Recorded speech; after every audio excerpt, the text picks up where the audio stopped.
So my name is Hao Tianchen. I'm a lecturer from University of Glasgow, and my research is around stretchable electronics, prosthetics, and haptic lensing feedback, etc. I'm very honored to be the moderator of today's webinar. Um, Today's webinar will cover the topic of advances in soft electronics and their applications in wearable and implantable technologies. We're great honored to have three distinguished speakers. Dr. Songjun Chong from Korean University, Dr. Yongjong Lee from KAIST, and Dr. Lucas Vari Garas from University of Glasgow. In the meanwhile, we also have one talented researcher, Dr. Suko Song from AMPA, Swiss Federal Laboratory for Material and Science Technologies, as panelists to join our discussion. We hope today's webinar will not only provide you with the most up-to-date research, but also give you some inspiring ideas. So, all right, let's welcome our first speaker, Dr. Songjun Chong. Dr. Chong is an associate professor in the School of Electrical Engineering at Korean University. He received his PhD degree in Department of Electrical Engineering and Computer Science from Seoul National University in 2012. Then he joined Professor Sabrana Group in University of California, Berkeley as postdoc researcher. He has published over 80 papers in numerous high-impact journals, including Nature Electronics, Nature Communications, Advanced Materials, and so on. And Dr. Chung was a KIST Young Fellow and expert in technology level evaluation Ministry of Science of ICT Korea. His current research interests are in printed semiconductor devices and their physics, manufacture, and soft electronics and energy devices. All right, welcome, Dr. Chung. The stage is yours.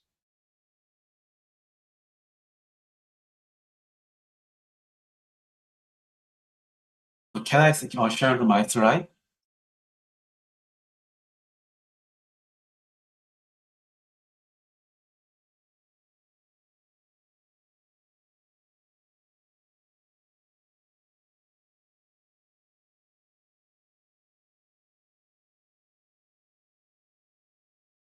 So thank you for kind introduction and invitation. So my name is Seung-Jun Jeong, and it's my great honor to introduce my research at the ICANX youth talks. So today I will talk about why we are working on the self-powered stretchable electronics and how can we fabricate this kind of applications. So let me briefly introduce my academic background. So as the Professor Chen introduced, I received my BS and PhD degree at the Department of ECS at the Korea University and the Seoul National University. Then I had continued my research at UC Berkeley and the Korea Institute of Science Technologies for 3 and 7 years old. And now I'm the leader of the flexible electronics lab at Korea University from this March. So actually, our group is working on the development of the advanced flexible electronics and energy harvesting and storage devices based on the additive manufacturing, like the 3D direct ink writing. Okay, so let's talk about the wearable electronics. The paradigm of the wearable electronics is changing. Just wearing the gears to the seamlessly attachable the skin or the arbitrary shape, the 3D shape, by providing the desire of the functionalities. Thanks to this kind of the advanced technologies, we can see that this kind of skin-like electronics or this kind of the human machine the interface, like the intelligence, the electronic skins, or the real-time the healthcare monitoring systems. At that time, my question is how can we supply the power to operate this kind of wearable electronics? Actually, I cannot imagine the use of the very bulky batteries like the coin cell or the cylindrical cells to operate this kind of the wearable electronics, or the on-grid wiring for the wearable electronics. So many research groups have working on the self-powered wearable electronics with the nano generators, or such as the thermoelectric generators, or driver, or the piezo electronics. To realize this kind of skin-like electronics, highly conformable the device is really important without the undesirable this kind of air gas, because this kind of air gas can hinder the signal delivery from our body to this kind of the electronic skin devices. So we have to consider the two physical requirements to achieve this high conformity onto our body. The first one is our wearable devices should have the low bending momentums, and the other one is it should have low bending energies. So and also the Young's modulus values should be matched with our skin.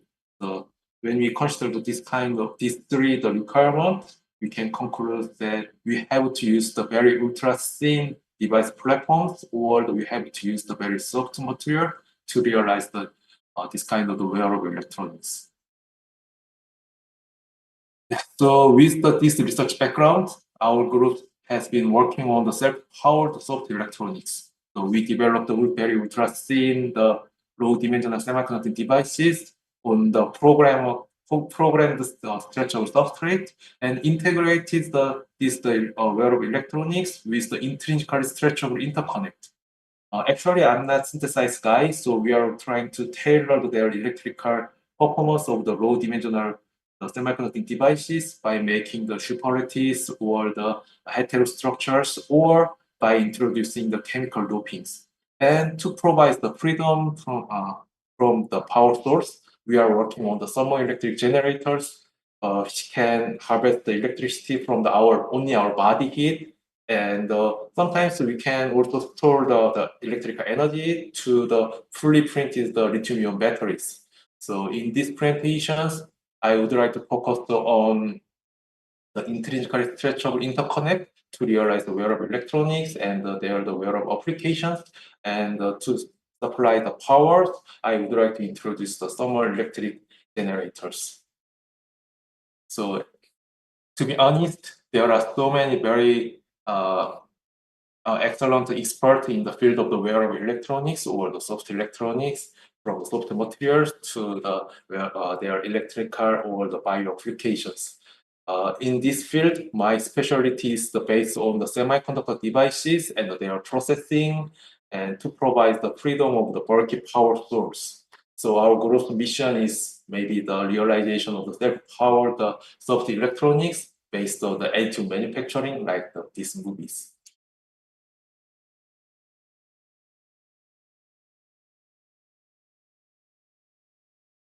Okay, so why we are focusing on the additive manufacturing?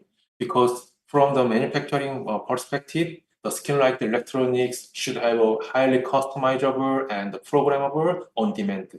So because our body shapes are different each other, and we have a different purpose for using the wearable electronics.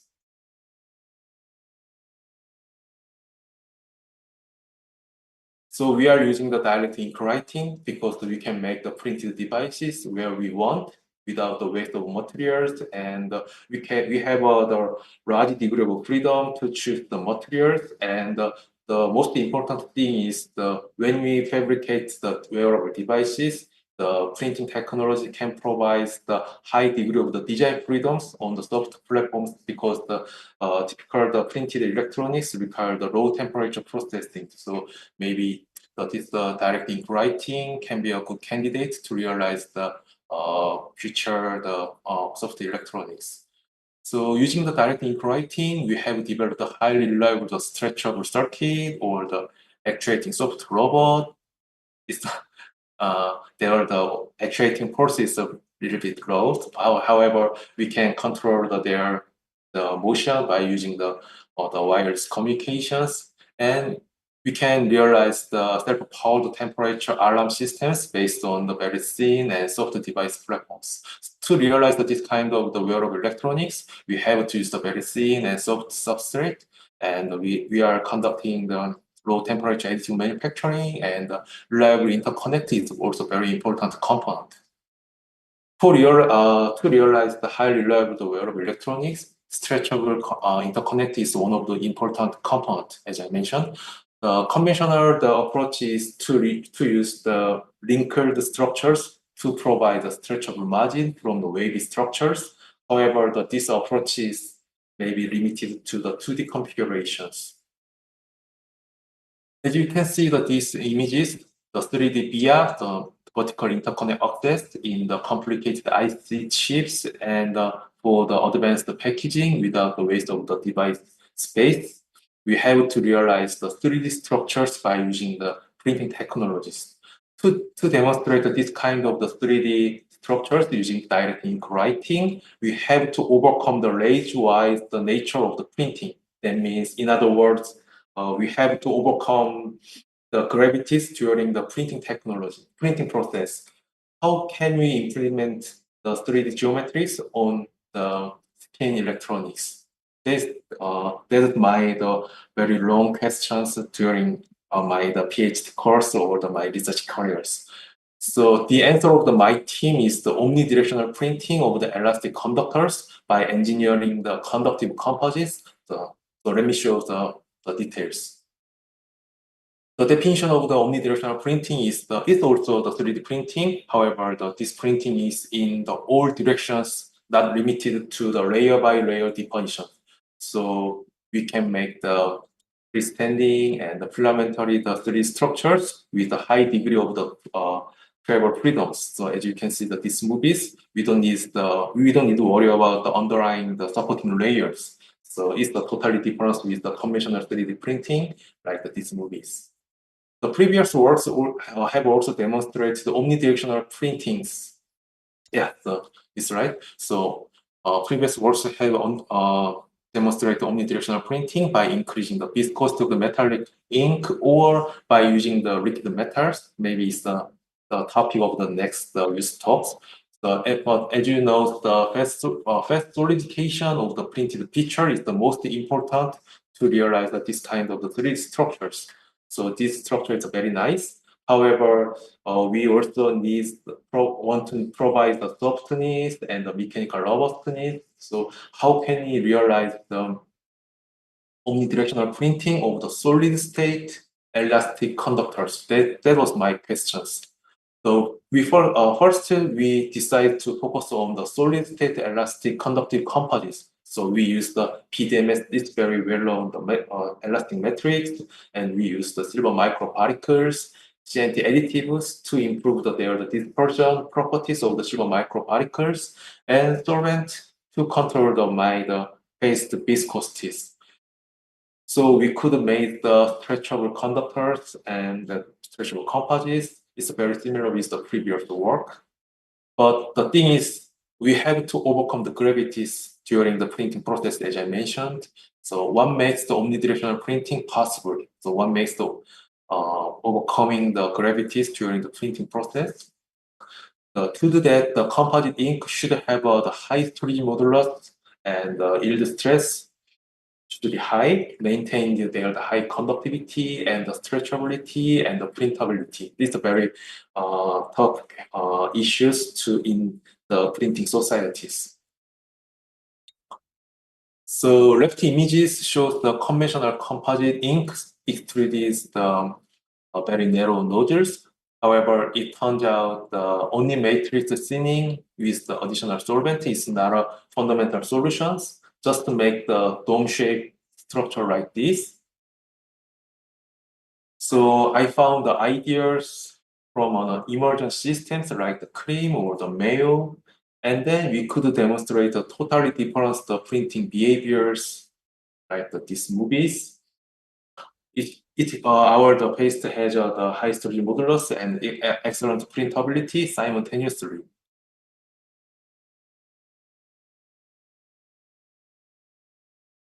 Yeah, so let's think about the emergent systems. For example, the mayo, unlike the tomato ketchups, it would be easily extruded without the clogging. Actually, when we squeeze the mayo, we don't need to worry about the clogging or the breaking of the nodule, right? And it maintains the shape after extruded, like the star shape or the circular shape, right? So the key of the Mayo structure is the immiscibly dispersed page like this. In the continuous page, there are well dispersed pages. It's not immiscible the well dispersed pages. So actually, I'm not expert in the food science, but by inspiring the real Mayo systems, we have tried to develop our emergent systems, which can secure the well dispersed emergent pages in the PDMS matrix. So by using that, by inspiring the mayonnaise systems, and our answer is to mixing the diethylene glycols in the PDMS, just mixing the diethylene glycol in the PDMS matrix as the dispersed phases. By just adding the DEGs into the composite and mixing, we could achieve the much higher the storage modulus and yield stress by preventing the energy dissipations. And when the external the force is applied, from the cryo SEM images of the emulsified inks, we can observe the where dispersed immersive pages, and this blue circle shows the energy stored by the deformations. So maybe this kind of the energy storage can make the high storage modulus of the composite ink. So difference the conventional diluted ink like this, the emulsified ink is not running anymore due to it has a high viscosity and much higher storage modulus. But and as you can see the viscosity graphs, you can easily see the strong shear thinning behaviors. And as you know, the shear thinning behaviors is very beneficial in the printing process because when we extrude the very narrow nodules, the shear thinning behaviors would be very great when to make the well dispersed and well printed behaviors without the nozzle clogging problems. Thanks to these properties, we could print high resolution patterns having the width of the tens of micrometers with a high degree of design freedoms, and the covered and very complicated patterns are also okay, and because we don't need to worry about the ink spreading after extruding the very narrow nodules. So, because as I mentioned, it has a very high storage modulus, so it's not spread anymore after extruding from the nodules. So we could realize three structures with omnidirectional printing very fast. It's a printing, lifter, going down, and printing again. So there the device yield is very high, and we don't need to worry about the logic clogging issues during the printing process. So this is the real-time the movies for our the immersion and conventional direct ink. So as you can see that these directed movies, when we use the emulsified ink, it can overcome the gravities. However, when we use the direct-based ink, it's the conventional composites as published from the other groups. So there it cannot overcome the gravities, it cannot make the 3D structures due to the relatively low the storage modulus and yield stress. And our print is the structure shows the good elasticity and recovery behaviors, and the resistance changes are very small when we push the structures using the tweezers like this. So we use the elastic conductors so it can recover the shapes. Yeah, so we can also make the 3D structure using the liquid metals when we print the very slowly. However, unfortunately, when we apply the external force, the liquid metal-based structures eventually form out failures. So comparing to the structure is the elastic, so it maintains their structures. So maybe it's the good to realize the highly reliable wearable electronics. So with the printing technologies and immersion-based ink and the matrix the printing technologies, we could demonstrate the skin-like the passive matrix displays with the 3D elastic interconnect without any high temperature insulating layers. And we could realize the on-skin temperature sensing systems and their complicated circuits. It's the well operated under the 40% mechanical strain. So without the RC delay or the signal distortions, that means that the register changes maybe the small, it cannot affect the device operations. So using these systems, nowadays we could realize the highly elastic and highly conductive the vertical pillars because the print technology can make the high aspect ratios conducting pillars. So we are using the conducting pillars as the via the vertical interconnect access, and we can realize the multi-layer complex circuits based on the omnidirectional printed vias. Okay, so for further advanced wearable electronics, so we need to address the powering issues from the conventional batteries. So there are the three representative strategies to generate the energies from our surrounding conditions. The first one is the thermoelectric generators and triboelectric and the piezoelectric. So our groups has focused on the thermoelectric generators because the advantage of the thermoelectric generator is it can generate the DC powers to operate the electrical devices. That means we don't need the additional diode or the rectifiers to make the DC powers from the AC power generated the driver or the piezoelectric. So tribal generators are based on the Seebeck effect. So we can convert the waste heat energy to the electrical energies.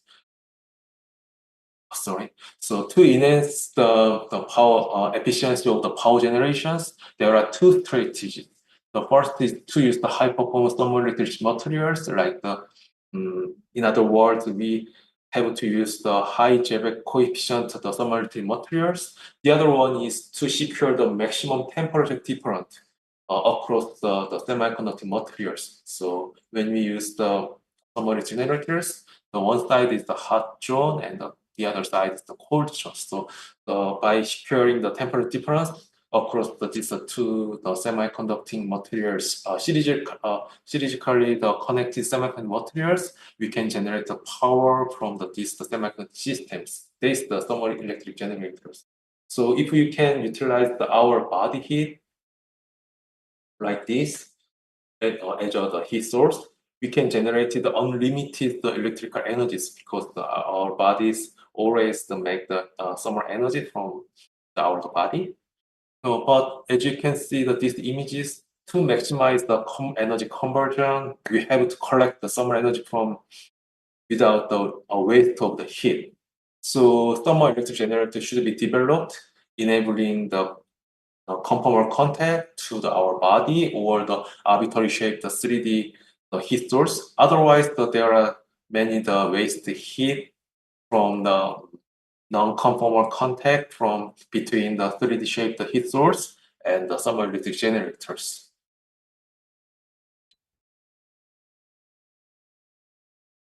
Yeah, so we are using the various types of thermoelectric materials with the different dimensions.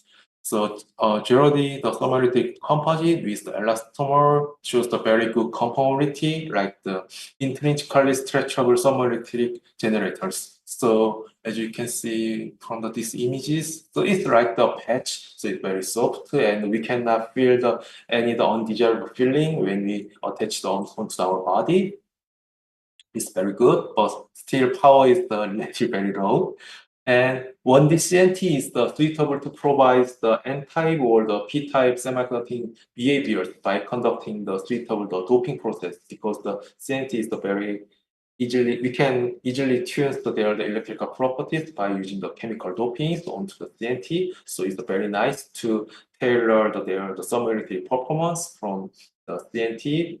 And we can also use the 2D semiconductors to realize the ultra thin thermoelectric generators like this because we can use it's kind of the very thin, it's the 1 nano thick, the 2D layers, 2D semiconductor layers like the TMDCs. So we can make the very ultra thin the thermoelectric generators. And by using the 3D semiconductors like for example, the bismuth telluride ingot, we can generate we can show the outstanding thermal performance. So depending on the target applications, we can choose the semiconductor material dimensions.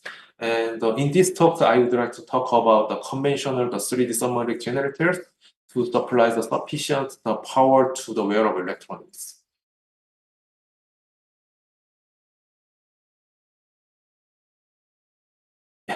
For the 3D thermal generators, there have been the many reports of the flexible thermoelectric generators using the rigid copper interconnect and elastic substrate like this. However, as you can see, it cannot provide the perfect conformity to our body. Eventually, we can meet the undesirable air gas due to the limited conformity. And the other problem is that when we use the elastic materials, as you know, the elastic material has the lowest thermal conductivity is under the 0.2 watt per meter Kelvin. So when we attach our body, these thermal generators based on the low thermal conductive materials, maybe these materials can make the loss of the thermal energies. So we cannot deliver our thermal energy to the thermal electric leg. Maybe this one may be the problems. So minimization of the heat loss and from the conformal contact and the low thermal impedance mismatching are very important to realize the high performance thermal generators onto our bodies. So we use the intrinsically stretchable interconnect instead of the rigid copper interconnect. And we are also use the soft heat conductors selectively aligned with the thermoelectric leg like this. So through these thermoelectric conductors, maybe our body heat can be efficiently delivered from our bodies, our skin to the thermoelectric legs. So this allows the conformal contact without air gaps because we use the highly stretchable the silver nanowires, and the soft sheet conductor is also very stretchable, and it can make the conformal contact to our body. So and maybe these soft conductors can minimize the thermal impedance mismatches. So how we can realize the soft heat conductors? To make the soft heat conductors, we mix the silver nickel particles into the PDMA substrate, and by applying the magnetic field through the patterned mold, then we can realize the patterns of the heat conductors aligned in the out of planes. So this is the well mixed composite, and by applying the magnetic field, we can merge the magnetic particles like this, and by placing the thermal leg onto these areas, we can deliver our thermal energy very efficiently. So as you can see that these SM images, there are good percolation paths. Maybe this percolation path can efficiently deliver the thermal energy from our body to the thermal legs. So the soft heat conductors significantly improve the thermal conductivity over the 1.4 watt per meter Kelvin. It's at least 5-fold higher comparing to the thermal conductivity of the free steam, the PDMS. And here is the IR camera images. The patterns of the heat conductor shows a very fast heat delivering abilities within only the 0.2 seconds. So it's a very fast thermal energy delivering and very efficient. And actually, when we mix the rigid metal particles into the PDMS, actually the Young's modulus of the composite must increase. However, still it has the less than the 10 megapascal modulus, and still 90% stretchability possible. So we believe that this stretchability is good enough to be used in the wearable electronics. So as you can see that these right images, when we mix the rigid particles into the substrate, it's still very stretchable. So when we integrate the 3D thermoelectric leg without the soft heat conductors, we cannot secure the high temperature difference because the PDMS substrate maybe hinders the thermal energy transport because it has a very low thermal conductivity. So for example, when you apply the 10 Kelvin temperature difference, only the 5 Kelvin will be actually worked due to the low thermal conductivity of the PDMS substrate. However, by introducing the soft heat conductors into the PDMS, we can secure the much higher the temperature difference. It's over the it's around the 86% temperature difference when you apply the 10 Kelvin the temperature difference. Eventually we can achieve the 4 times the higher the power generations by just introducing the soft heat conductors into the wearable submarine generators. Thanks to the soft heat conductors, still shows a very high normalized Zeebeck voltage in the stretchable TGs from our groups.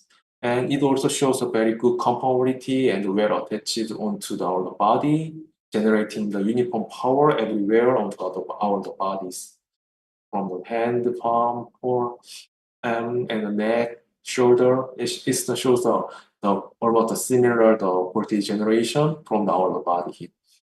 So we designed the stable voltage circuits with the considering the TG's electrical parameters to generate the much higher voltages like this.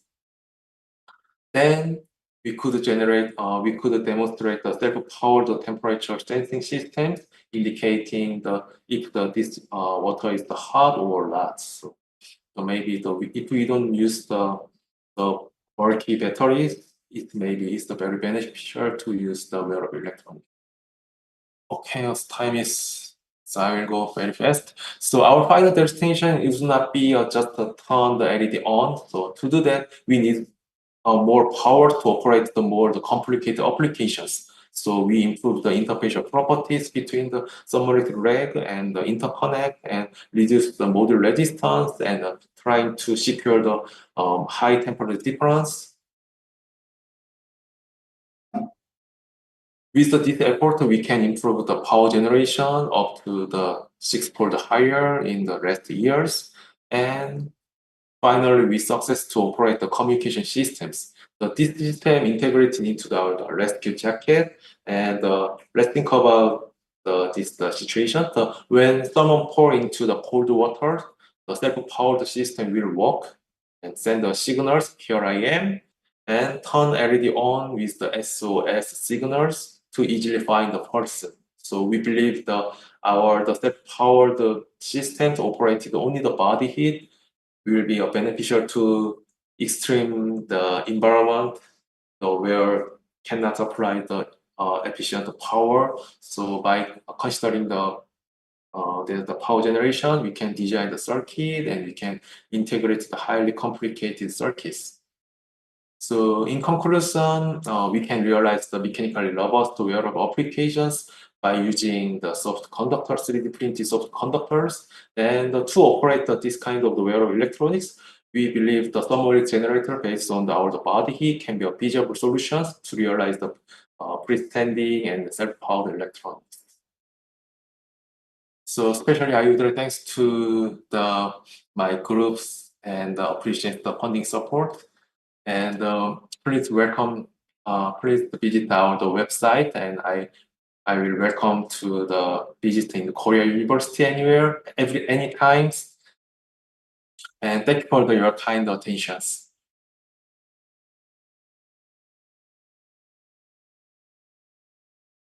All right, thank you very much for impressive talk. And let's first leave the question at the very end session. So then, please allow me to introduce our second speaker. Dr. Yongjun Lee is a assistant professor in brain and cognitive science at KAIST. He received his PhD in material science and engineering from Pohang University of Science and Technology, South Korea. After that, he worked in MSc and Seoul National University as a postdoc researcher and in Material Research Center at Samsung Advanced Institute of Technology and staff researcher. From 2021 to 2024, he was a postdoc researcher in chemical engineering at Stanford. He has published over 40 papers in various high-impact journals, including Nature Biomedical Engineering or Science Advances, Advanced Material, Advanced Functional Materials, etc. His research group currently focuses on soft polymeric materials and devices for brain-machine interfaces, stretchable wearable electronics, and lower power neuromorphic applications to address questions in brain and cognitive science. Let's welcome Dr. Lee.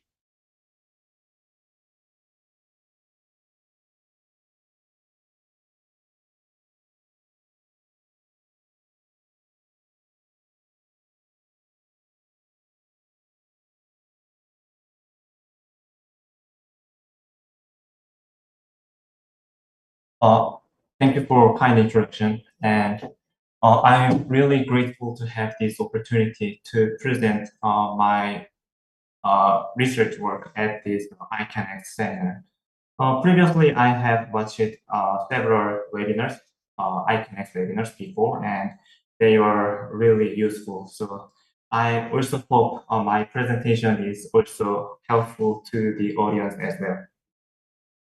So today I'm going to introduce my recent research work related to wearable and neuromorphic devices based on soft materials and devices. And I changed the title a little bit, and the revised title is Soft Electronics for Next Generation Wearables and Neuromorphics. Let me briefly introduce myself. And as Professor Chan introduced, I received PhD from Postec in Korea under supervision of Professor Tae Lee, and we moved to Seoul National University together, and I worked there as a postdoc for a short time. After that, I worked at Samsung Advanced Institute of Technology as a staff researcher, which is a kind of a head research center of Samsung Electronics. Then I joined a Professor Jenan Bao's group at Stanford University as a postdoc, and I studied neuromorphic devices and soft neural interfaces. And now I'm working at the Department of Brain and Cognitive Sciences in KAIST as an assistant professor since last February. And for my research interest, I'm working on the polymer and nanomaterials that are electrically and mechanically biocompatible. And I also develop electronic nerves that emulate the various functions of our biological nerves and also wearable and implantable bioelectronic devices. And then I'm working on soft neural probes that seamlessly interface with our brain and skin to record high quality electrophysiological signals and also neuromorphic prosthetic devices by using these electronic artificial nerves. So with new materials and functional devices, our group will discover our brain and nervous system more deeply, and also develop neuroprosthetic devices by using neuromorphic engineering approach. Here is the content of this presentation, and after a short introduction, I will explain two topics. The first one is wearable digital healthcare devices, and the second one is stretchable artificial nerve for neuroprosthetics. Then I will summarize the presentation. During the past few decades, electronic devices has been developed from these huge and extremely heavy computers to personal and portable devices. And now we are using even foldable smartphones and wearable smart devices. Then in the next 10 to 20 years, electronic devices would have next generation form factors such as stretchable and skin conformable and implantable. And to achieve this, we need a paradigm shift of electronic materials and devices from conventional silicon-based hard electronics to soft materials-based flexible and stretchable electronics. And these advances will enable the development of more user-friendly digital healthcare and biomedical systems. There are various kind of material candidates, but I'm mainly focusing on organic and polymer electronic materials because these polymers can be processed by solution printing and low temperature process. So we can fabricate the devices on the flexible and stretchable substrates that are usually heat sensitive. Also, many polymer materials are flexible and biocompatible, so they can be applied to wearable and implantable devices. And another advantage is we can easily modulate the various properties of this polymer by controlling their molecular structures. So these polymers are very promising for next generation soft electronic devices. Based on these polymer materials, I will explain the first work, the wearable digital healthcare devices. As you know, interest in daily health monitoring is increasing, especially after COVID-19 pandemic. In addition, recently, the number of patients with a mental disorder is also increasing due to too much competition in our society and side effects of social media. Therefore, it is very important to monitor individuals' physical and mental health in daily life. And this development of IoT technology enabled the change of the medical system from patient medicine to daily health monitoring. So we can continuously detect various kinds of biometric information, such as these physiological signals and also mental stress levels. Therefore, these digital wearable healthcare devices would become more important in the future. This heart rate is one of the most important vital signals in the body. So its monitoring is an essential function of many wearable devices. And PPG is a common and simple method to measure heart rate by using optoelectronic devices. It uses a pair of LED and photodetector, and it detects a volumetric change in blood vessels during cardiac cycles. These conventional smartwatches and fitness trackers use these rigid PPG sensors and display. So they don't have a conformal contact to the skin, and they easily lose contact with the skin during daily activity. So it results in the limited accuracy of the information. To overcome this limitation, the next generation of wearable electronic devices would be flexible and stretchable, so they can maintain a long-term stable contact with the skin. So previously, like 10 years ago, in 2014, when the first generation Apple Watch was released, this Time magazine introduced this kind of device as a future wearable device. And this device can be stretched like skin, so it can measure and display accurate biometric information without causing discomfort to the users.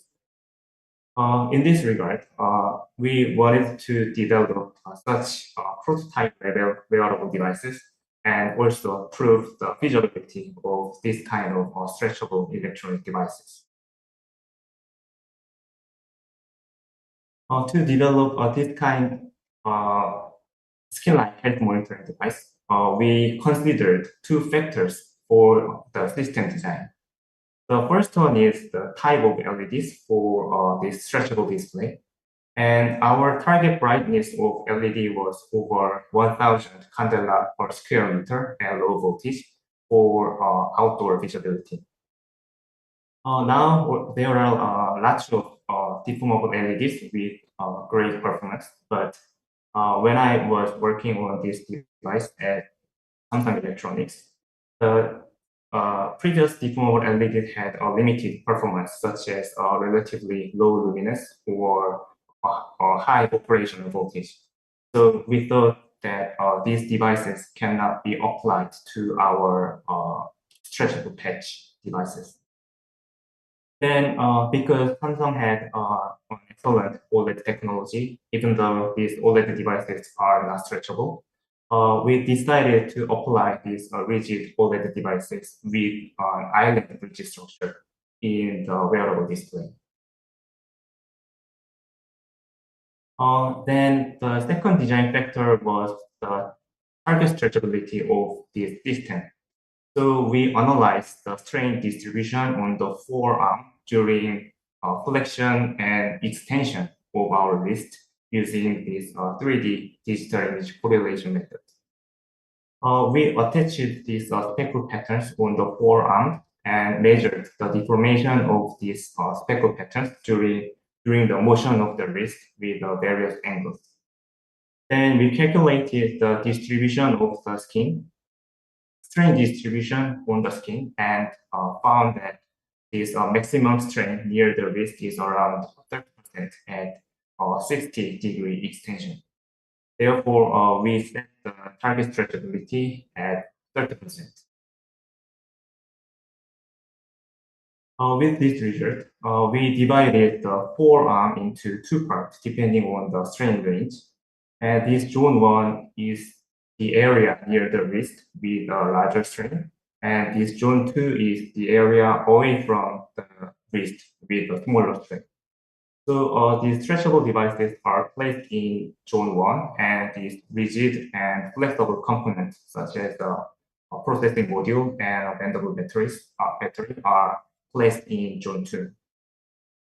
And the thickness of this stretchable part is around 50 micrometers. So the device had a very conformal contact to this phantom skin. Then for the materials, we used elastomer-based stretchable substrate instead of kirigami-based polyimide substrate. This elastomer substrate may offer a better fabrication process because it does not need complex geometrical patterns and cutting process. However, these most elastomers have a weak chemical resistance, so they are easily damaged during the display fabrication process and micro-patterning process, such as photolithography.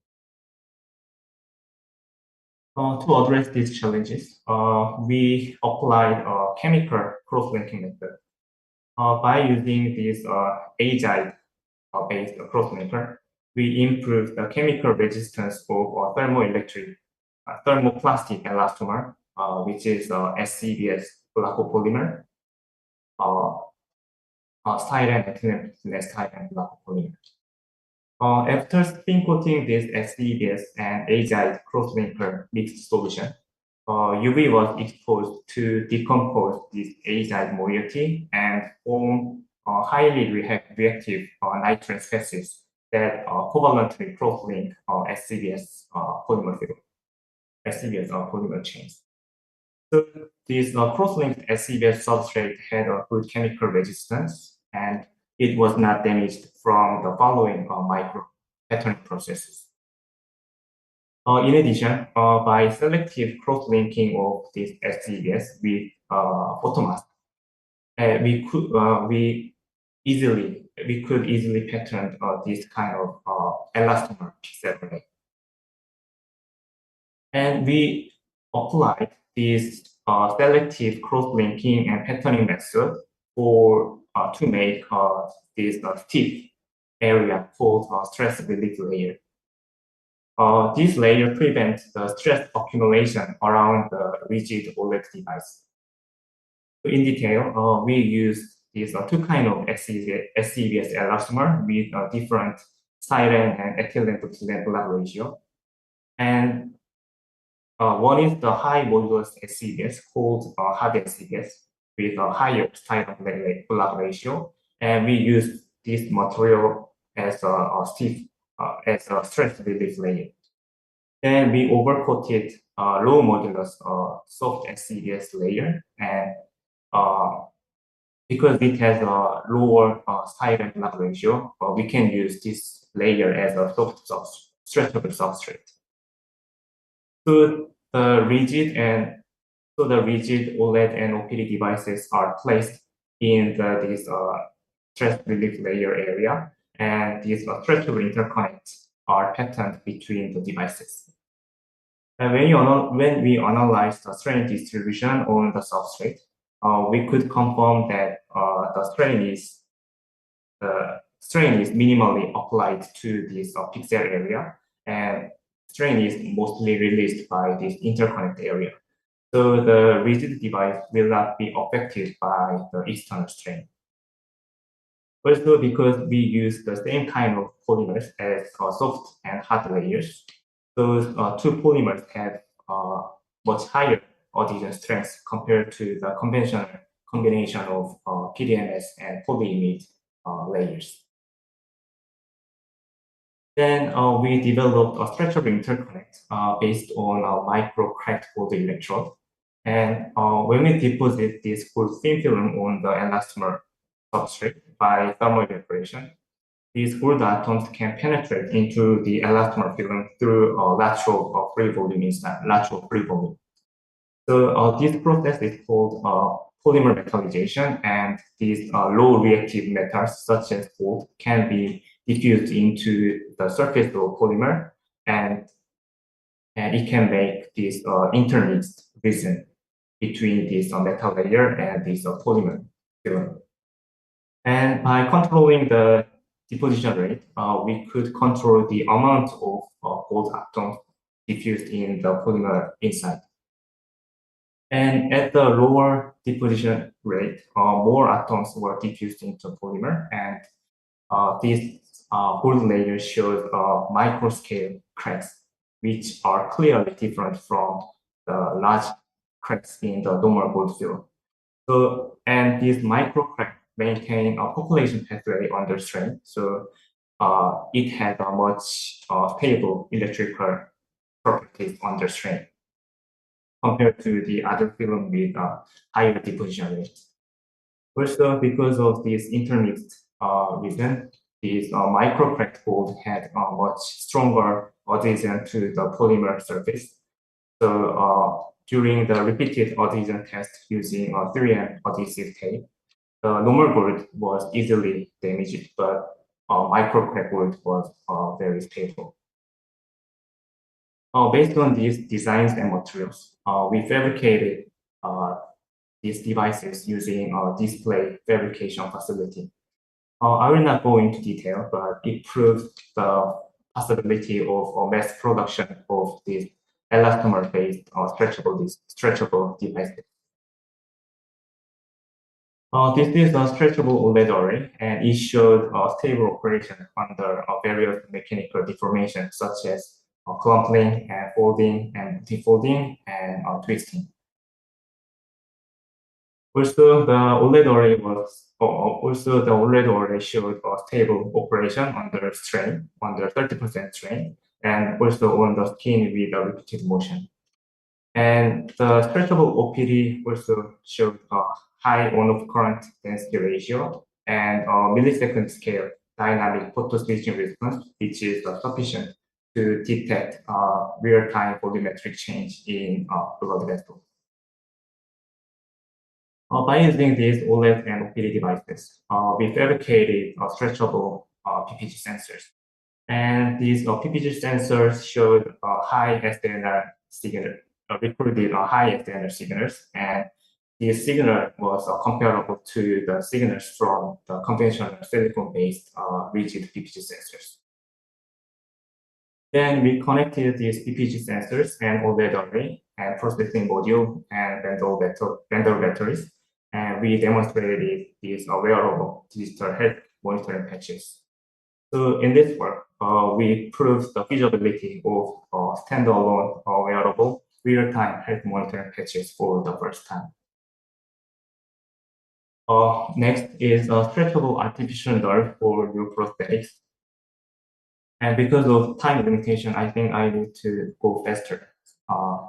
So you may remember a historical Go match between human player Isedo and AI player AlphaGo around 8 years ago.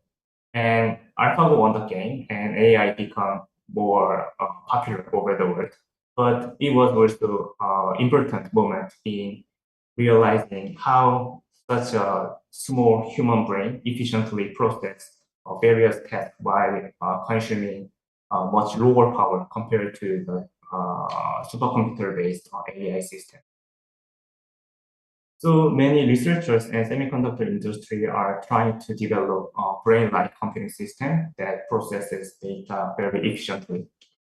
And in addition to such a neuromorphic computing system, we are also expecting that neuromorphic engineering would be applied to neuromorphic robotics and neuromorphic bioelectronics that integrate these neuromorphic sensing and actuating functions. In this way, we can develop a neuromorphic robotic and bioelectronic system that can deliver neural signals instead of digital component. So such future neuromorphic robotics and bioelectronics, these devices would have low power and spike-based operation, and also wearable and implantable and compact form factors. In this way, we can develop a simple and low-power neuromorphic system that can achieve similar functions to a conventional system. And also they can be applied to low-power neural prosthetics, which can make more bionative operations and also improve user convenience.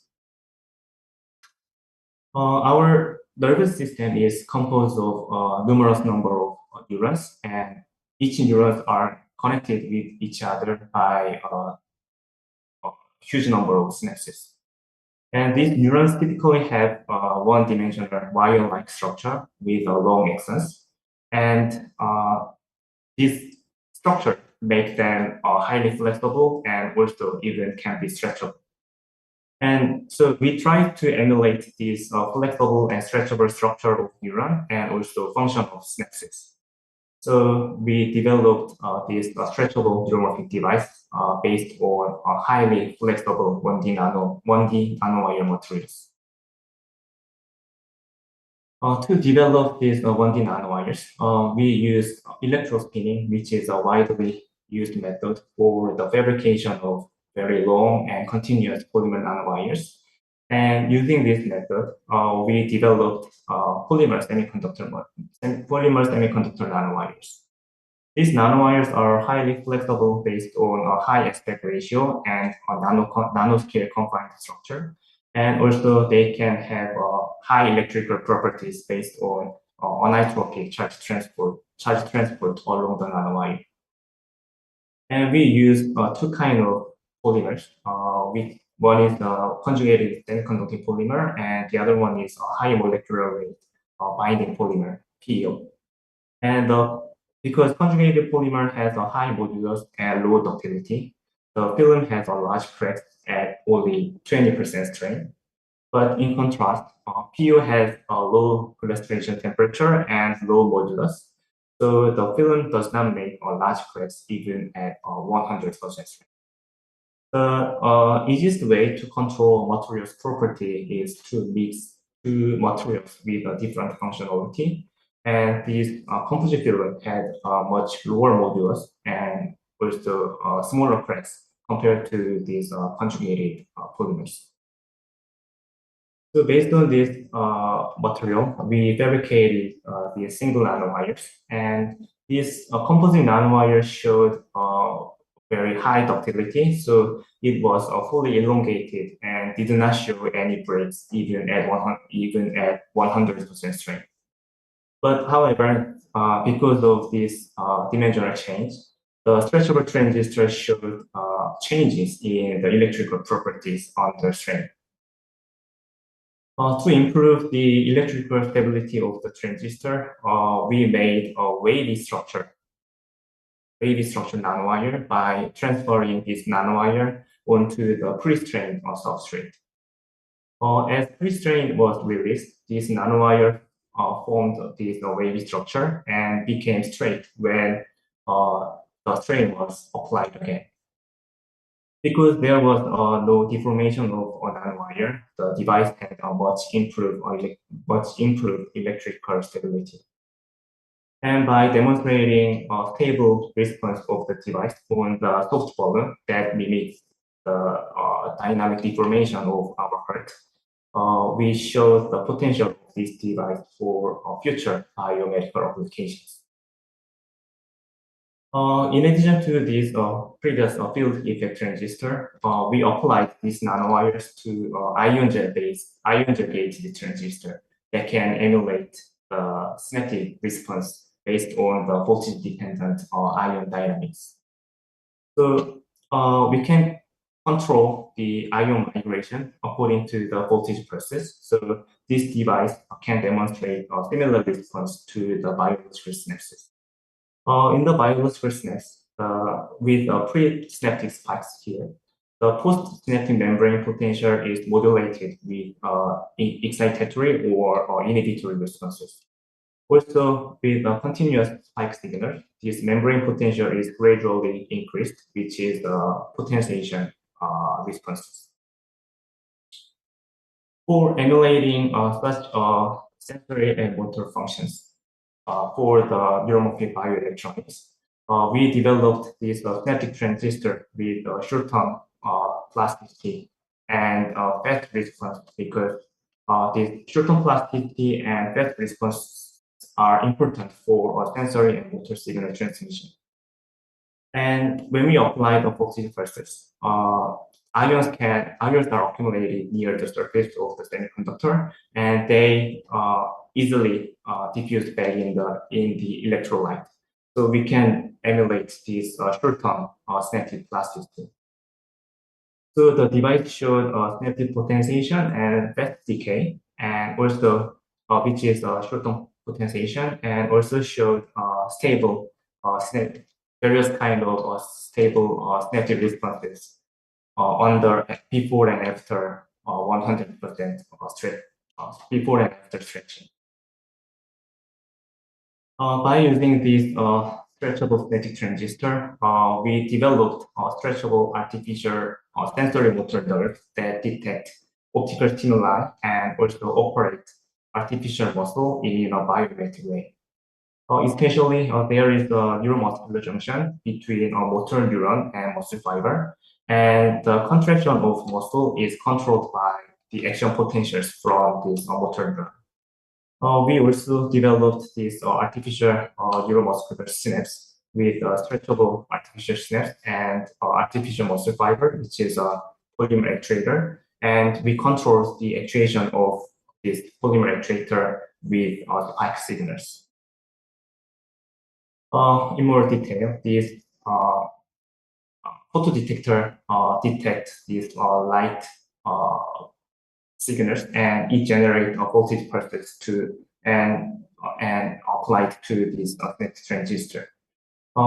This, as we can see here, this artificial synapse made a short-term plasticity, and this response was very stable even when the device was stretching at 100% strength.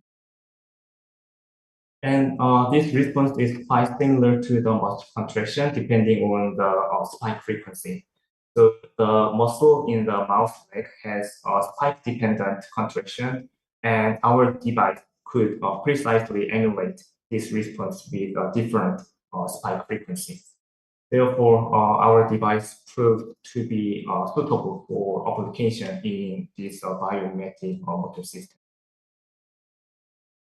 Then we control these artificial muscles in a biomimetic way. And in general, this polymer actuator operates with only a same displacement repeatedly. On the other hand, in our system, this displacement of artificial muscle can be gradually controlled according to the spike signal, like the contraction of our biological muscles. So we believe this new neuromorphic approach can be applied to future bio-inspired robots with more biomimetic operation. And then we tried to apply this artificial nerve to rehabilitate the paralyzed patient as neuromorphic bioelectronic devices. So we developed this artificial nerve that delivers neural signals to the muscle in a mouse model. And this device also has artificial proprioceptive feedback function, and it will explain in the next slide. So this device is composed of artificial proprioceptor, which detects muscle contraction, and it gives feedback to these artificial snaps. And this soft hydrogen electrode delivers electrical stimulation to the muscles. And this device, because this device is stretchable, so it shows stable electrical properties under strain. And also, depending on the frequency of the spike signal, these artificial snaps showed us synaptic potentiation, and these signals are applied to the muscle to control the motions of the leg. So by connecting these two devices to a flexor and extensor individually, we could induce this bidirectional movement of the leg. Our device could make more natural motions compared to the conventional electrical system because conventional system generally use this constant amplitude pulses, so it makes sudden contraction and relaxation. But our device is based on the gradual amplitude pulses with a static potentiation, so it could induce a more natural leg movement. At this time, if muscle is overstimulated and overstretched, the muscle will be damaged. So to prevent this, we developed artificial proprioceptive feedback system.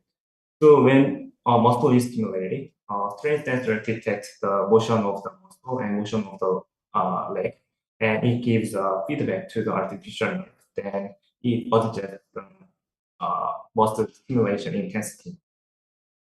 Because this feedback system is composed of only simple components like strain sensor and voltage divider and artificial synapse. Its power consumption was only 1% of existing digital systems with similar feedback functions. And when there was no feedback, the muscle had unstable movement due to the overstrain.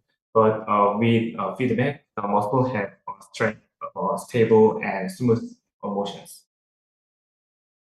Finally, we applied our artificial nerves to enable a mouse model to walk and run on the treadmill. So we demonstrated the potential of this electronic nerve for the future neuroprosthetic applications. In summary, we are working on the wearable electronic devices and implantable neuromorphic devices by using soft materials and devices. And we expect this technology would be applied to next generation wearable, various kind of next generation electronic devices in the future. I'd like to thank Professor Teolis Group at Seoul National University and Professor Janambos Group at Stanford, and also Stretchable Device Group at Samsung Advanced Institute of Technology. And thank you for your kind attention.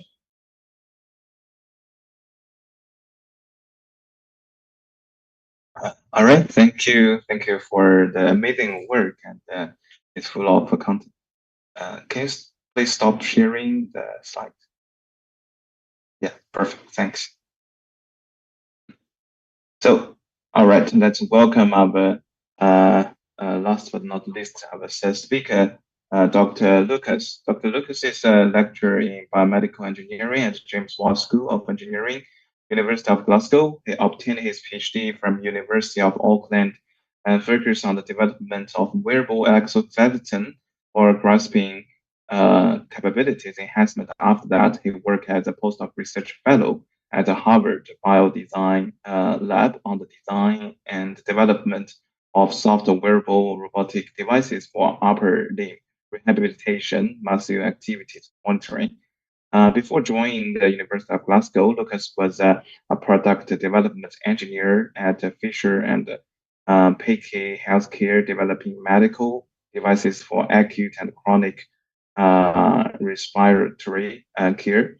Lucas has won a lot of great awards, such as like IEEE ISJ International Conference, and the first place at the 2020 Day Prize at the International Open Source Design Competitions in assistant devices category. His research interests rely on improving the quality of life of people by developing devices for rehabilitation, daily life assistance, and human performance augment.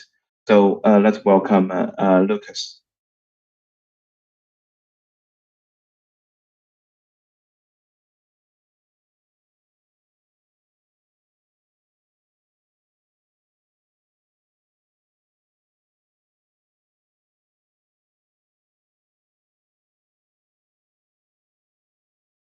Yes. Thanks, Hao Chen, for the kind words and the introduction.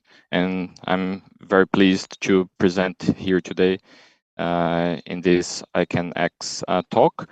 And today I'm gonna talk a bit more about my work on wearable robotics and how we can learn how to move limbs with soft wearable robotics. So I'll start by a brief introduction about myself. I am originally from Brazil, and I obtained my bachelor's and master's in science in mechanical engineering from the University of São Paulo in 2017. Right after that, I moved to beautiful New Zealand to start my PhD on soft exoskeleton gloves for grasping capabilities enhancement. Then, after my PhD, I joined the Harvard Biodesign Lab, working on textile robotics for rehabilitation and daily life assistance, and soft sensors for muscle activity monitoring. And as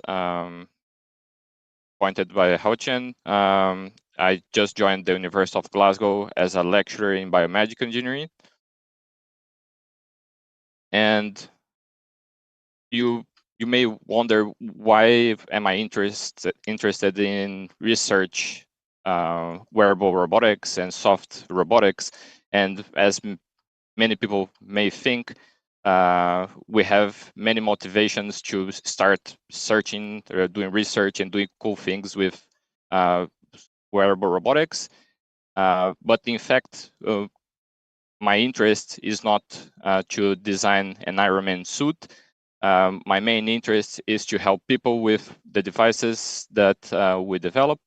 And we have much bigger problems than fighting with Thanos these days, I believe. So every year we have approximately 400,000 people that suffer a spinal cord injury, and 1 in 6 people will suffer a stroke in their lifetime.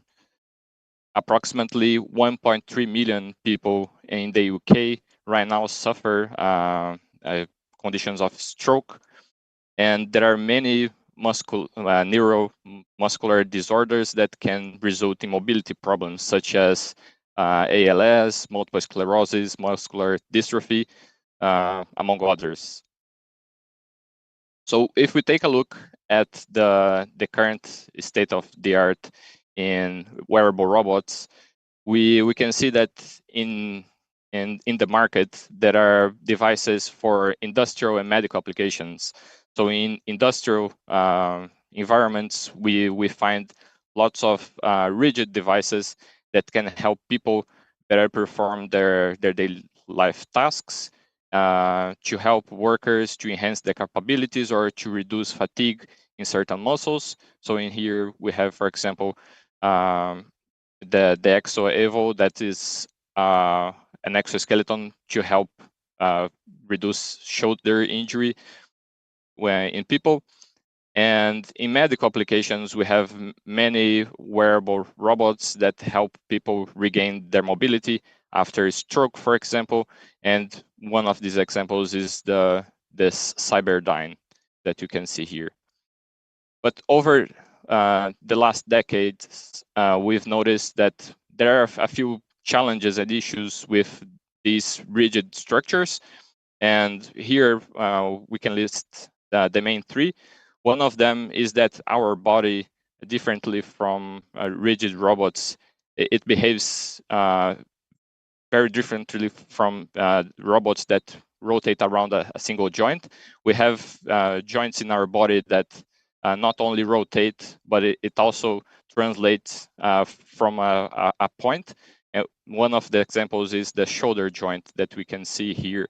Another issue that you're probably thinking is that most of the current rigid solutions, they are bulky and they are heavy, and for wearing a device like that for an entire day, especially for people that are suffering health conditions, it's just not ideal. And one of the challenges with wearable robotics is to attach these devices directly to our body, and our body has a very stretchable skin, and it's hard to transmit forces from rigid systems to our bones through soft material. So over the last decades, there has been a shift towards using wearable robots that are completely soft. And the main advantages of using these kind of devices that are completely soft are that they are traditionally lightweight. Usually the actuators or the power sources are far from the area of actuation of these devices. They are much more comfortable than rigid devices by using textile materials, soft elastomers. And we say that these wearable devices, many times they are transparent, meaning that whenever they are not actuated, when they're not in use, they behave just like a piece of clothing or an accessory that does not impede the range of motion of a user. So over the last years, I had the opportunity to conduct research on wearable robots, and my main area of research has been on textile robots that can help people with some kind of mobility problems. And in two specific projects, I helped other researchers and led research on robots to help the shoulder and the elbow joints. And we designed devices that were capable of assisting these joints by the use of textile actuators. So as you can see here in the video, for a device that helps the shoulder joint, for example, we had textile actuators that were attached to a shirt-like piece of garment that the user would wear. And whenever these actuators are inflated, they increase the stiffness of the actuator, applying forces to the limb of the user, and therefore assisting them perform daily life tasks.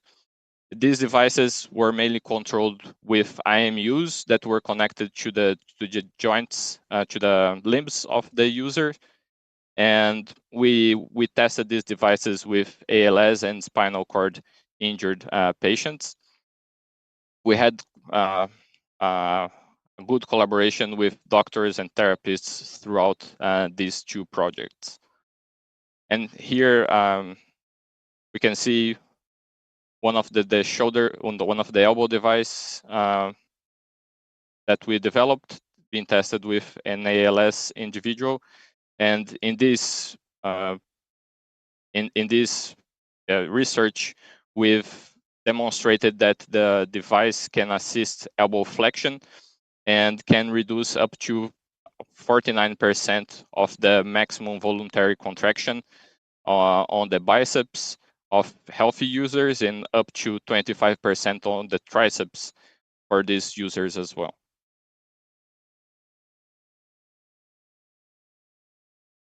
During my PhD, I had the opportunity to work on wearable gloves for grasping capability enhancement, and my work focused mainly on cable-driven systems for stroke patients. And in one of these projects, I designed a system that was composed of a cable-driven system with soft structures. So you can see here in the picture that we had one soft telescopic structure at the bottom of the hand that would assist the user to grasp objects more stably. And the idea is that whenever you have a patient that's trying to grasp an object, they do not have the full range of motion that we generally have. And by providing this extra point of contact, you increase the grasping area that you have for the user, and therefore the stability and the easiness to grasp and manipulate objects. At the back of the hand of for this cable-driven device, we had soft laminar jamming structures that were designed to tune the stiffness of the joints for rehabilitation purposes and also for assisting the user while grasping objects. So in here, there's an example of how the device works. So the device was controlled via a smartphone app, and whenever the button is pressed, the cable-driven system acts, flexing the fingers, and then the telescopic extra thumb is also inflated, assisting a stable grasping motion. And in here, you can see a side view of how the telescopic extra finger works. As I mentioned, we had at the back of the hand a structure that would allow you to tune the stiffness of the joint by you employing laminar jamming structure composed of a dragon skin pouch with internal layers of elastomers combined with carbon fiber. And then when the whole structure is vacuumed, it increases the stiffness of this laminar jamming system and allows the user to grasp objects more stably and also vary the stiffness of the joints. One of the main interests or challenges that we have with wearable robots is how to control these devices, and the interface between the user and the device is still an open challenge. In one of our works, we decided to employ force sensor resistors combined with EMG electrodes in the form of a sleeve, and in order to decode the user's intention and then assist the user to grasp objects with more forces. So the idea was that whenever the user wears the glove with this sleeve, by applying a very small amount of force, we can decode the user intention with the sensors and then further assist them, providing them more force and execute their grasps more effectively. So all these designs, they were disseminated in an open source manner. So if you are interested in replicating some of them or taking a look at the designs, they were published in the Hackaday page, and we won the 2020 Hackaday Prize in the assistive devices category with all these devices that range from body-powered designs to completely motorized devices. And it also has all the code and all the necessary steps for you to follow to replicate this device.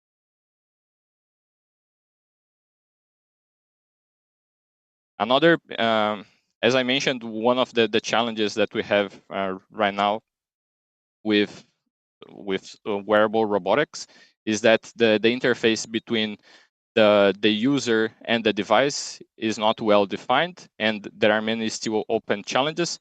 And one of the ways that we've been trying to address this issue is through the use of soft strain sensors that are attached to the top of the muscle and trying to detect muscle strain, and by that correlating with the force that the user is trying to exert, and then use that as an input for these wearable robots. So in one of our works, we use these ultra sensitive soft strain sensors for tracking muscle deformation. And in this work, we've attached this sensor to the top, on the top of the skin, and then measured how much the muscle is bulging or how much the muscle is contracting, and correlated that with the torque generated by a dynamometer. So in here you can see an example of how the mechanism works. So the soft strain sensor is attached to the rectus femoris of the user, and they are applying force with their knee. And on the top graph, you see the torque generated by the dynamometer, and the bottom one, the voltage, the raw voltage from the sensor.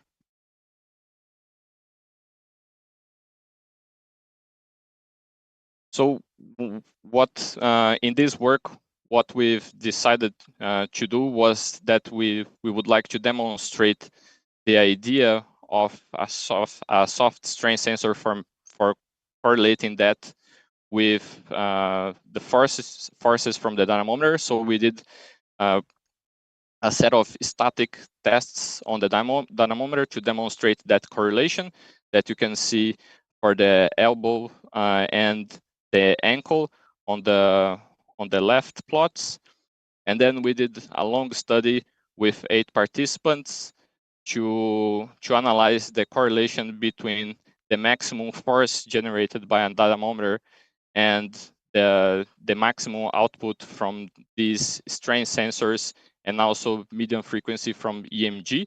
And we were able to show very high correlation between these values obtained by from the displacement of the skin and the torque output via the dynamometer. And I guess that we're reaching 2:30, so I will skip the summary. So I'd like to thank you for joining to this talk.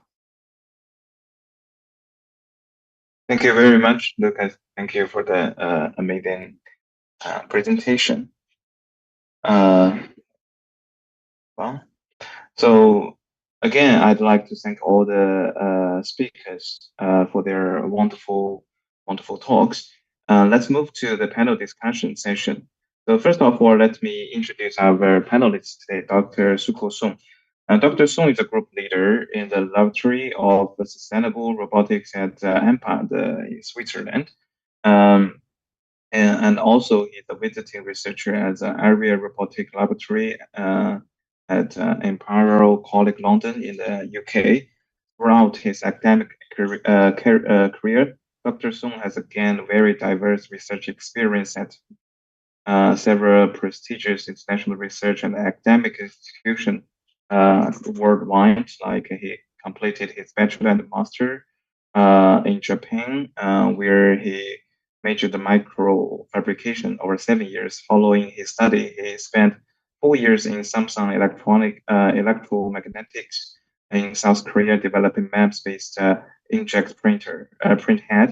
After that, he started his PhD in Carnegie Mellon University, focusing on the bio-inspired adhesion or soft electronics pick and place manipulation. During his PhD, he also worked as a research associate in Max Planck in Germany. After his PhD, Dr. Song came to EPFL Switzerland as a postdoc, and then he is now a group leader. Dr. Song's research interests lie in the intersection of design and manufacturing of multi-scale soft robotics, combining micro-scale features with large-scale soft robotics architecture to develop some new functionalities. His works has been published in several prestigious journals, including Advanced Material Penis, Advanced Science, and Science Robotics. Starting in October this year, he will join Digist in Korea as assistant professor, where he will continue to push the boundary of soft robotics and explore practical real-world application. All right, let's move on to our panel discussion. I think it would be better start from our panelist Suko. Are you ready to give some questions? Yes, first of all, it's really my honor to join this ICANX talk. And then especially today's talk was really like my research interest, and then I really learned a lot from all three speakers. So I want to go 2 questions per each speakers. One is more like a technical questions, and followed by like a more like a general questions about the future of like software electronics or their applications. So I just want to first go to Professor Seung-Jun Jung. And that's for the great talk, and I really like enjoyed the use of 3D printings for soft and wearable like implantable devices.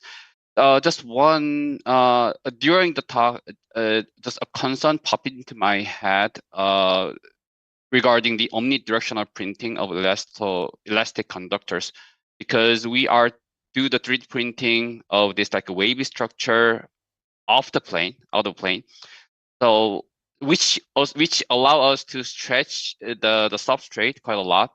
But in the meantime, since it is out of the plane, so if we think about using this technology in real life, maybe a user may just happen to scrub the surface of the device, and then this like out of the plane, device out of the plane interconnect may fall off and then may experience some mechanical failure. So what is your view on improving like these kind of things, or do you think is there any other? Do we need any like protective layers for protecting this? Yeah, it's the very important questions, and we are also working on the passivation layers to prevent the mechanical failure during the working or the mechanical deformation or the stretchings. So as you mentioned, the outer plane, the structures has the very weak point when we push the harsh the mechanical stress, or when we push the very sharp the object to our structure. So maybe our structure eventually the mechanic form of the failures. So we need to the protect layers like the very soft materials like the PDMS or the Ecoplex, like this kind of the stretchable materials.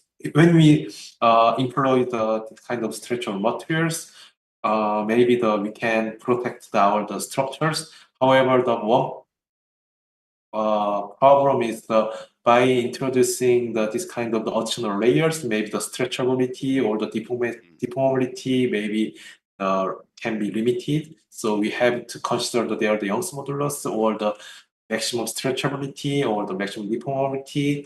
We have to consider this kind of the mechanical properties.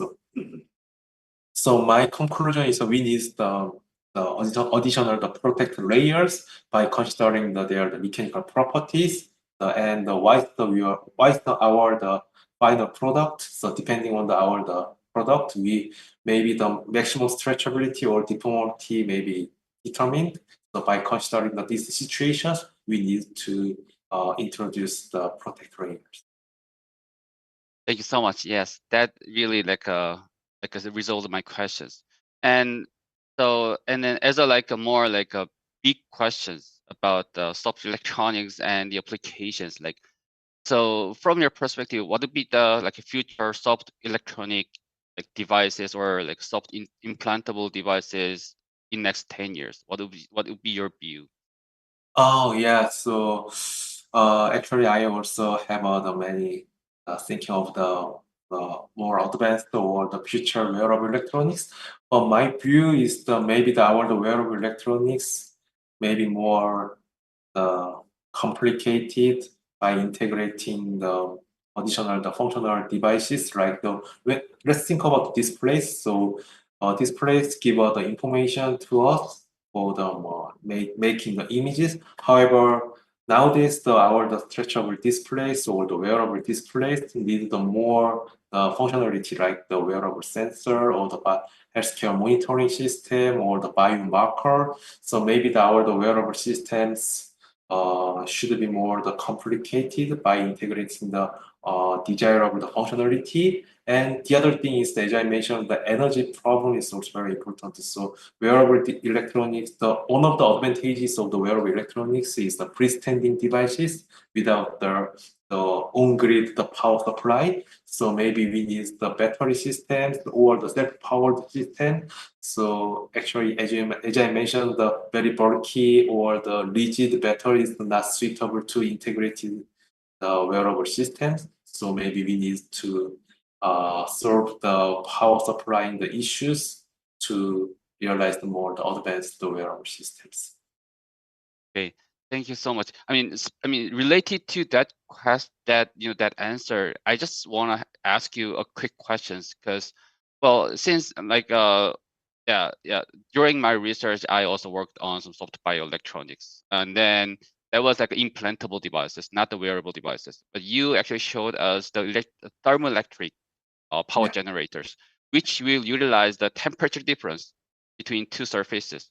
But if we think about having some implantable devices, which will go inside of the body, it will be really difficult for us to create such a temperature difference inside of the body, right? Right. So if we try to utilize this kind of, if we try to utilize this power generation inside of the body, then what would be the good strategy? It's very difficult. So as you mentioned, the inside our body, so it's very difficult to to secure the temperature difference. So maybe actually I don't have the very clear solutions, but maybe we need the additional nano generator like the ultrasound the nano generators for the piezoelectric or the triboelectric. So maybe the other kind of the nano generators would be the suitable for the implantable the devices. So recently the ultrasound generated the nano power generator using from the SKKU in South Korea. Maybe this kind of the ultrasound, the power generated the nano power generation would be a good solution into the implantable electronics. Thank you so much for the valuable answers. Thank Okay, you. and then thank you so much for thanks so much, Professor Chung. And I would like to ask a couple questions to Professor Lee. And then first of all, it was really fantastic talk, and I really enjoyed. I mean, and also like based on my background, I also really enjoyed about your work. I actually have a very specific question about this stretchable micro-cracked gold because I also used it for when developing my own devices, and then it was really super interested. So you actually told us that by just playing with the deposition ratio, we could kind of control the micro crack, right? Yes. In my experience, actually, there was the limitations on the thickness of like a gold layer. So in our labs, we always utilize 35 nanometer thermally evaporated gold to have the proper microcrack gold, which allow us to get the substrate stretch it up to 130% of its initial length. So in our case, if we deposited more than 35 nanometers, then this microcrack just disappear, and then we have to suffer from this like a big crack, which will eventually disconnect the electrical connections. So in your talk, there was no such discussions about the thickness or other parameters to properly fabricate the microcrack gold. What is your experience? In our case, we deposit gold layer with a thickness around 50 to 100 nanometers, and my experience is the microcrack is really dependent to the deposition rate. So when we deposit gold with a slower deposition rate, the more atoms can go into the polymer layer. So I think this is very important to make a microcrack structure. And if the gold layer is started to form from the surface of the polymer layer, it cannot make a microcrack structure, and it usually have large cracks. So I don't have any idea for your deposition condition, but maybe you can also control these deposition conditions for your device. Okay, thank you. That's very interesting. So in our case, we thermally evaporated 35 nanometer gold on top of PDMS surfaces. So in your case, I think you utilize SEBS. So it's a different polymer surfaces. And do you think there's a difference in materials may play a critical role? Yes, I think so. So we also try to deposit gold on top of the PDMS layer, and we couldn't make this microcrack structure. Although there was some paper that make a microcrack structure on top of the PDMS surface, but in our case, we could not make it. But in SEBS polymer, I think it is also dependent to the polymer material. So STBS polymer has a more free volume based on ethylene butylene blocks, and it also I think metal atoms can go into the polymer layer more easily. So yes, I agree that the polymer material is also important to make these kind of structures. Okay, thank you so much. And then I would also like to give you the same questions about your view on the next generation of implantable or soft bioelectronics 10 years. And we cannot, just imagine a sci-fi movie like, Ghost in the Shell, future, where people have the electrified brains. Well, we can just easily say that, but that is just a science fiction. And what is your more practical and realistic view on the future of soft bioelectronics in 10 years? Actually, my research interest is in soft brain-machine interface. So I'm working on the development of soft materials for a neural interface that can record high quality signals, high quality of brain signals, and it can make more biocompatible neural probe that minimize the side effects like immune response caused by a mechanical mismatch between the electronic devices and our soft tissues. So in my aspect, I think implantable device is much more important in the future, and we need to consider such kind of biocompatibility caused by a mechanical mismatch or some cytotoxicity. And so I think because my background is material science and engineering, the material is kind of one of the most important parts for the future of soft electronics. And based on such development of new materials, and it can facilitate the demonstration of commercial level electronic devices. Well, do you think I mean, I really agree on your perspectives.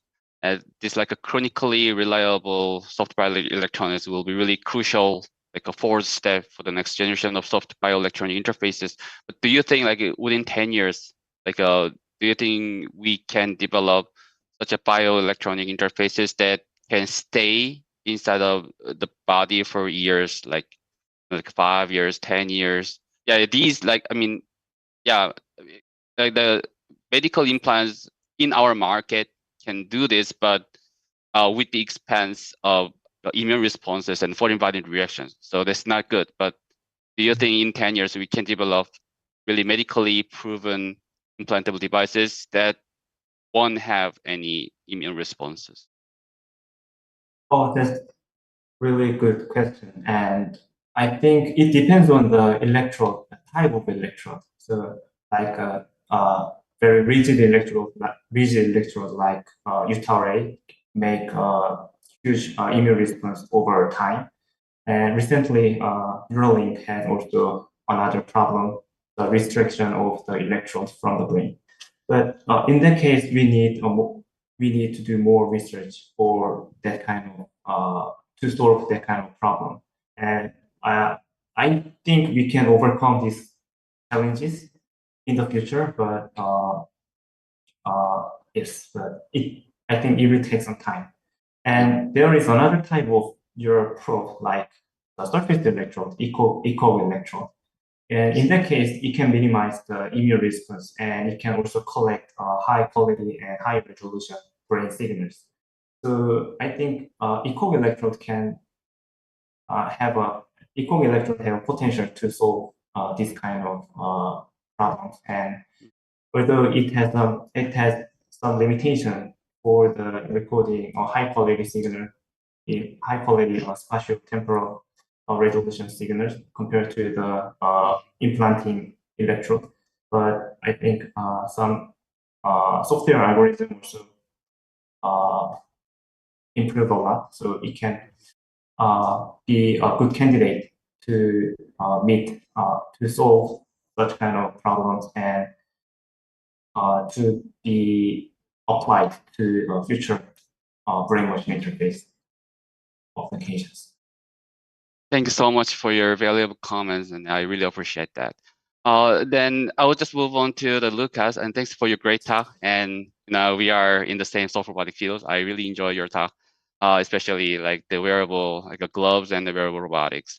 So one technical question about your exoskeleton gloves that you utilize, it is based on cable driven, right? So is it like a twisted string actuator that you utilize or some different mechanism for the cable?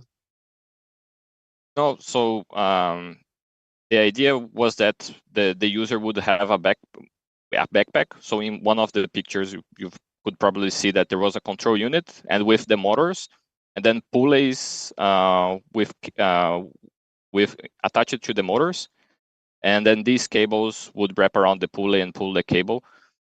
And we had Bolden cables that would go from Bolden tubes that would go from the control unit to the glove, and then these would act like the routing system for these cables. I see. So in your talk, you demonstrated us two different types of the actuation mechanism. One is the pneumatic based, like implantable actuators, and the other was this cable driven. What is your view on what do you think about pros and cons of each mechanisms? Mm-hmm. Yeah, that's a very good question. So in general, I think that right now the state of the technology allows us to create better cable-driven systems because the motors are much smaller and you can apply quite a lot of torque and create portable systems with cable-driven systems. Whereas if you are designing a pneumatic system, most of the devices are still benchtop based. So there are a few portable devices that have been developed, but the main limitation is still to generate compressed air and make a portable device with it. The main advantage of a soft system or a pneumatic system is that it is completely soft. So in terms of comfort and safety of the patient, and also the person that's wearing it, they know that there is no risk associated with it.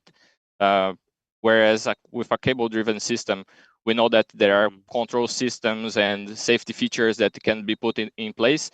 But from my experience, whenever the person wears it, the first thing that they think is that, oh, maybe if they apply too much force, they can damage my hand or my body with a cable-driven system. So that's one advantage of a pneumatic system. Yeah, I think probably like especially these days in soft robotic community, there is a huge interest of electrostatic actuation mechanism, which is called Hazel actuators. And then that one of the main disadvantage of electrostatic actuation is it's low, like a power density. But with this design, Hazel actuator could manage to achieve very high, like a force, as you know. And then, but have you ever thought about utilizing the Hazel actuations for wearable devices? So what is your view? What would be the advantage and then disadvantage of using the Hazel for wearables? Yeah, that's a good question. With the Hazel actuators, they offer great weight to load performance or load to weight performance. But the main challenge right now, especially for wearable robotics applications, is that it operates at very high voltage, and in order to have the electronics attached to the body to be able to do that, I think that there is another layer of safety that you need to guarantee and to achieve in order to use these actuators attached to the body. But if you are designing a device that is on bench top, and then you're using it as a rehabilitation unit that the person just wears the soft structure and leaves the electronics and everything else far from the user, I think that's a much easier goal to reach than trying to develop a full portable system. Thanks for your valuable comments. And then I would also like to go the same questions, like what would be your view on the next generation of wearable rehabilitative, like soft robots or soft wearable robots? Yeah. Yeah, I think that as we've been discussing here, the shift is towards portable systems, and right now this is the main limitation, I believe, to develop very functional and friendly, user-friendly devices. So in 10 years, I believe that we're going to have much better technology in terms of battery and power efficiency for cable-driven systems and also for pneumatic systems. So that would allow portability much more. And in terms of sensing, as I pointed out during my presentation, the main challenge right now is this interface between the user and the robot. And right now we use mainly sensors that offer relative measurements that need to be calibrated every time that we wear the device. And in 10 years, I hope and I believe that we are going to have sensors that can be worn by the user and they offer absolute measurements.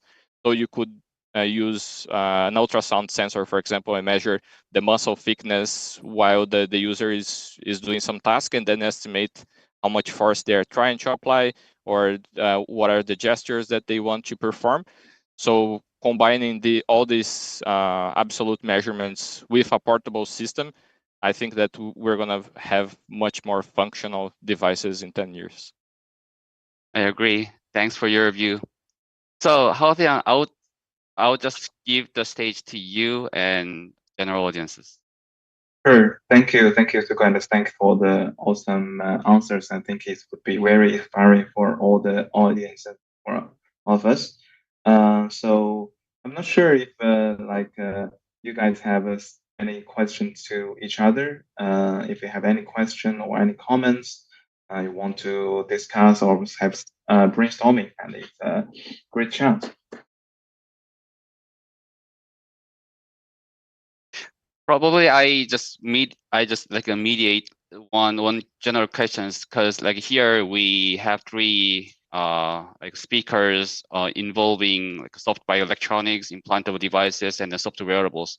So like for example, uh with the speakers here, I kind of envision to have like an exoskeleton or like a soft wearable devices that is operated by soft implantable or wearable sensors and devices. For example, like instead of using the EMG, which can read out the user intention from the surface of the human skin, we may be able to like implant some devices. I think there are many works going on in that directions. Lucas, what is your view on utilizing those implantable bioelectronics for operating your soft wearable exoskeletons? Yeah, if we had the possibility to use data from inside the body, that would be great. And I'm not sure how feasible is that for like a general purpose device, especially if you are trying to assist people that are in the rehabilitation process after a stroke, for example. But I believe that for patients that have suffered like a spinal cord injury, that uh, they try to search for resources from any place. They are willing to try these implantable devices. We could probably find something that would allow an easy and efficient interaction between the body and these exoskeletons. And then I'm not sure from the experts in sensors here what would be the based on the current technology, what would be the most feasible sensor to be used in an exoskeleton glove, for example. Like so Lucas, I just want to like give you one more questions regarding your regarding your your talk, because in your talk you actually showed us one soft sensors to detect the muscle activities, and you also utilize EMGs to do the same. So I think you utilize two different technologies for the same purposes, right? Mm-hmm. So what do you think, like what is the what is the pros and cons of each like a methodology, like a EMGs and the soft sensors? Yeah, so for EMG, they give you very valuable information in terms of the activity of the muscle, right? So they give you information before the action happens, and the soft strain sensor is going to give you information while the user is trying to move their limbs. So there is this delay between the EMG and the soft strain sensor, for example. So in that sense, EMG, it gives you some more time for your robotic system to act, I would say. But the issue here is that for EMG, like we need electrodes, we need much more accurate placement, and its processing is something that's much more difficult with EMG compared to these strain sensors. So then the use of strain sensors would be beneficial in the situations that you can design an interface that can be worn very quickly, and you can use them more reliably compared to EMG. But I believe the information from EMG is more valuable from a controls perspective.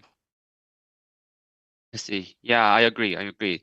Then based on Lucas's answer. Hao Tian.